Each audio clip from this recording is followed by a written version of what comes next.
Comecei a escrever como quem esconde um corpo. A folha em branco não era silêncio, era julgamento. A página em branco me lembrava você, não pelo que ele dizia, mas pelo que recusava dizer. Eu escrevia e apagava. Risquei tanto que a folha gemeu. Por que é tão difícil escrever sobre mulheres que amam mulheres? Talvez porque nos ensinaram que isso só existe em segredo. E escondia personagens com nomes neutros. Disfarçava beijos em vírgulas, mas a história sabia. E a história pedia para ser contada. Queimei o caderno, mas a história não queimou comigo. A página em branco sempre foi mais do que papel. Era ameaça, era espelho, era a confissão a qual eu nunca quis responder. Por muito tempo, escrever era só isso. Um exercício técnico de contenção. Contar histórias dos outros, inventar personagens com nomes que nunca doíam, construir diálogos com palavras que eu mesma nunca usei na vida real. Eu era boa nisso. Treinei a arte da contação até virar estilo. A folha vazia não me cobrava, eu fazia dela uma funcionária. Preenchia com precisão, criatividade, ironia, mas nunca com verdade. Porque toda vez que a palavra ameaçava escorregar da borda para dentro de mim, eu fechava o caderno. Escrevia um conto, nunca o relato. Escrevia sobre paixão, mas nunca com nomes femininos que fizesse meu coração tropeçar. Até o dia em que a folha ficou me encarando como uma mulher. E pior, uma mulher que eu quis beijar. Daquele dia em diante, escrever parou de ser profissão, virou tentação. A página me desafiava, não como desafio criativo. Isso eu já dominava, mas como provocação existencial. Ela dizia: escreva o que você nega, o que você queimou, o que você quase disse para aquela amiga da juventude, mas engoliu em forma de poema ruim. E era verdade. Meu primeiro poema de amor foi para uma menina chamada Júlia. Mas eu troquei o nome por luz, troquei o beijo por uma metáfora de pôr do sol e troquei o toque por uma brisa que passava sem querer. Nunca foi sem querer, foi tudo o que eu mais quis. Voltei a esse caderno semanas depois do nascimento de ela. A voz dela ainda ecoava nos meus dedos, mas eu ainda tinha medo de mim, medo de que ela revelasse algo que eu ainda não estava pronta para dizer. Como se cada frase dela arrancasse à força uma camada do verniz que cobria minha vida de escritora séria, neutra, universal.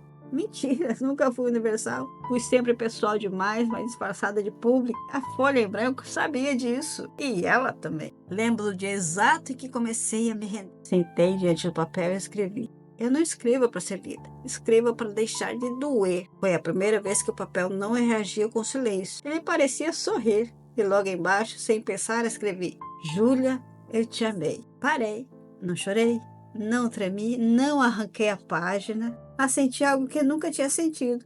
Uma espécie de liberdade melancólica. Não por poder escrever, mas por finalmente não precisar mentir. A página em branco me lembrava a Júlia. Lembrava daquela vez em que ela me perguntou se eu acreditava em amor entre duas meninas. Ela disse isso com o riso de quem testa a água com a ponta do pé.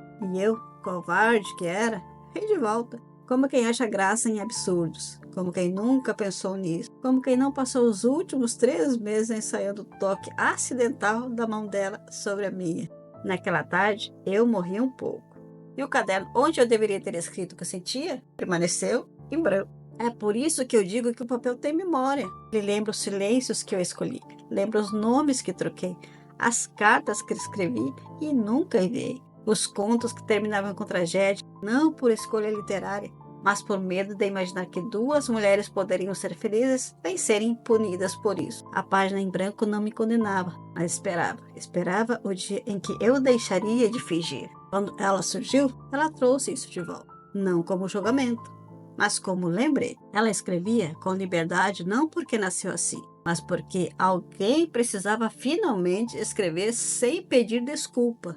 E naquele momento, esse alguém era eu. Comecei a testar. Troquei o ele por ela no rascunho antigo, troquei o abraço por beijo, troquei o final trágico por um final confuso. Possível. Chorei, porque vi pela primeira vez o que eu poderia ter vivido, que talvez ainda pudesse viver, se não na pele, ao menos na página. A folha não era mais ameaça, era espelho, era futuro. Você sabe que está escrevendo algo verdadeiro quando sente que está traindo alguém. Eu me sentia traindo todas as versões de mim mesma que aceitaram o apagamento. A menina que ficou em silêncio, a jovem que se escondeu sob pseudônimo, a adulta que escreveu para jornais, revistas, editoras e nunca usou o coração como tinha. Mas ela não deixava que eu parasse. Se doer, continua, ela sussurrava. E eu continuei. Um parágrafo por dia, uma memória por página, um toque de verdade a cada vírgula. Não foi bonito, foi lento, torto, às vezes ridículo, mas foi meu. E mais importante ainda, foi nosso. Porque quando eu escrevi ela beijando aquela mulher de olhos cheios de inverno, eu não estava escrevendo ficção, estava reescrevendo minha juventude. Quando eu escrevi ela costurando bilhetes com linha vermelha no forro do vestido, estava falando de todas as palavras que bordei no forro da minha alma e escondi por vergonha. Quando eu escrevi ela dizendo, se lembrar de mim, então ainda estou vivo, era eu, aos 55 anos, pedindo para que alguém me lesse de verdade. Hoje eu olho a página em branco com reverência, não como antes, com medo, mas com a certeza de que ela me espera, não para repetir os traumas, mas para redimir cada um deles. Júlia virou personagem, ela virou narradora, e eu virei mulher, enfim, uma mulher que escreve com nomes, com desejo, com memória. E se você está lendo isso agora, é porque a folha já não está mais em branco, é porque você também deixou de fingir. Com tinta viva e cicatriz antiga, Helena. E se tudo que você destruiu ainda sussurrasse nos seus sonhos? O que acontece com as palavras que a gente tenta matar?